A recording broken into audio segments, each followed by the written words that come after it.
Friends, welcome my channel. இன்றைக்கி நம்ம சுண்டல் தோசை எப்படி செய்யலான்னு பார்க்கலாம். நல்லா சத்தானது, ப்ரோட்டீன் சத்து இருக்கிற சுண்டல். இது கருப்பு சுண்டலை நான் வெள்ளை சுண்டல் கூட நீங்கள் எடுத்துக்கலாம், எது வேணால் எடுத்துக்கலாம். ஒரு 8 மணி நேரம் ஊற வச்சு வச்சுருக்கேன். ஒரு கப்பு, அது கூட ஒரு டம்ளர் பச்சரிசி, ஒரு 1/4 டம்ளர் உளுத்தம்பருப்பு, ஒரு ஸ்பூன் வெந்தயம், ஒரு 2 மணி நேரம் ஊற வச்சுருக்கேன்.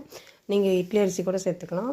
இது கூட 2 துண்டு பூண்டு, ஒரு சின்ன துண்டு இஞ்சி, ஒரு பச்சை மிளகாய், தேவையான உப்பு சேர்த்து அரைச்சி வச்சுக்கோங்க. இப்போ இது வந்து ஒரு சிலர் புளிக்க வச்சு சுடுவாங்க, நம்ம அப்படியே கூட சுட்டு சாப்பிட்லாம், சூப்பராக இருக்கும்.